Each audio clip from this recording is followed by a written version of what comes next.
forever in 2005. Not because of the birth of HD gaming, but because Microsoft decided to implement a gamer score into their Xbox 360 platform. This was done by unlocking achievements in games. You got achievements by meeting a particular criteria, completing the game on a certain difficulty, killing a certain number of enemies with a particular weapon, etc. The easier the achievement, the lower the score. The harder the achievement, the higher the score. For example, starting the game would net you 5G, whereas completing it on hard would get you 100G.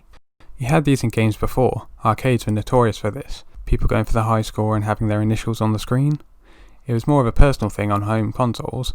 A lot of games had difficulty or collectible achievements prior to the official introduction of trophies. This normally resulted in unlockables such as new costumes, new weapons, or new characters. Remember when we didn't have to pay for those? Other achievements were more personal and you had to take it in good faith. Your friend could say they completed Resident Evil on hard with just a knife, but unless they recorded it, you had to choose to believe them or not. Gamerscore allowed players to show this as fact, because all you had to do was check their profile online and see the achievement for yourself. Of course, you're still at the mercy of what the developers want as achievements. You may very well be able to complete Resident Evil with just a knife, but if it's not on the achievement list, then you don't have an easy way of bragging about it. Gamerscore was such a popular thing that Valve implemented it into their Steam platform in 2007, and in 2008 Sony added trophies to their PlayStation games. Annoyingly, they didn't retroactively add trophies to games from 2006 and 2007. The 360 achievements weren't perfect though. The goal was to have a high score, but it wouldn't give you an overview on a person's profile, just a cumulative score. You'd have to go into their profile and check each game just to see which achievements they'd unlocked, and see which achievements had the higher gamer score. You'd get a notification on your profile if you got all the achievements on a game. Problem was, if there was DLC for the game, you wouldn't get the notification unless you completed the DLC as well. Very annoying for those of us who didn't want the DLC. These notifications for getting all the achievements aren't on your profile, which is odd because the whole point of Gamerscore is the competitive element, showing off to other people, and not being able to display your achievements almost defeats the purpose of the feature.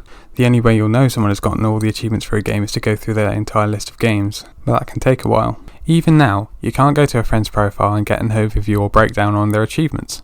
Sony, however, implemented trophies much better, because they have bronze, silver and gold trophies depending on the difficulty, with bronze being the easiest and gold being the hardest. If you got all the trophies in one game, you'd get the platinum trophy, which showed you completed the base game in its entirety. You don't have to worry about the DLC, that's separate. You get a trophy summary on your profile, which is easy to see by other people. You also get a trophy level, which is based on how many trophies you've got.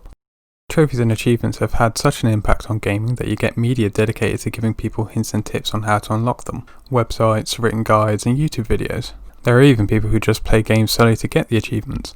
This may have been the case for Stallion83, who was the first person to get 1 million gamerscore in 2014. Dude had to have been playing for the achievements. Which leads to an interesting point. Have trophies and achievements affected the way we play games? I would say partly. Sure, we had them before, but now, being able to show people what we have done means some gamers have more of a competitive edge. We want to show something that we've done that our friends haven't. This isn't necessarily a bad thing, but it can make us not appreciate the game as much as we would have done before, because we're too busy trying to beat a game on the highest difficulty, or win so many multiplayer matches that we lose the original joy of gaming, which is to have fun. Whether that's to play through the single player campaign or just have some matches in multiplayer. Having fun should be the primary goal of playing a game, not waiting for that achievement to ping. So where do trophies and achievements go from here?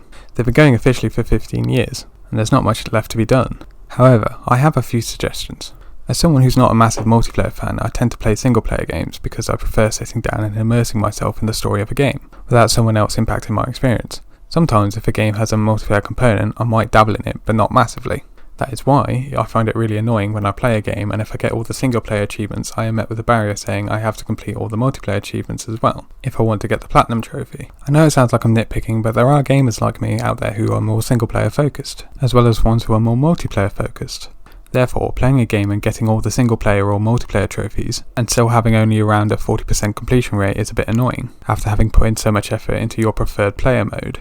What makes it worse is that for some games, multiplayer is dead on arrival, like subpar first-person shooters, and sometimes servers will be shut down for older games due to their age. So if you haven't bagged the multiplayer trophies by then, sucks to be you. Splitting the trophies into single player and multiplayer would be a good thing, because you could then have a single player trophies achievement section and one for multiplayer, so the gamers who prefer one over the other will be happy. I also believe that Microsoft should have a breakdown of your gamer score. It should show how many 100G, 50G, 20G, 10G, 5G, etc. you've unlocked. If you've got all the achievements for a game, you should get a full achievement sticker, or something similar on your profile for that game, which gives you some sort of bragging rights to be seen by other people. So yeah, I believe trophies and achievements have changed gaming, but not by much. Gaming has always been competitive, and trophies and achievements have just allowed us to show it off more easily. Now everyone can see them besides the people who use the same arcade machine or your friends. Yes, there aren't achievements for everything, but you can still show these personal achievements off to others if you want. Speedruns are still popular, and you get videos showing games being completed with just one weapon.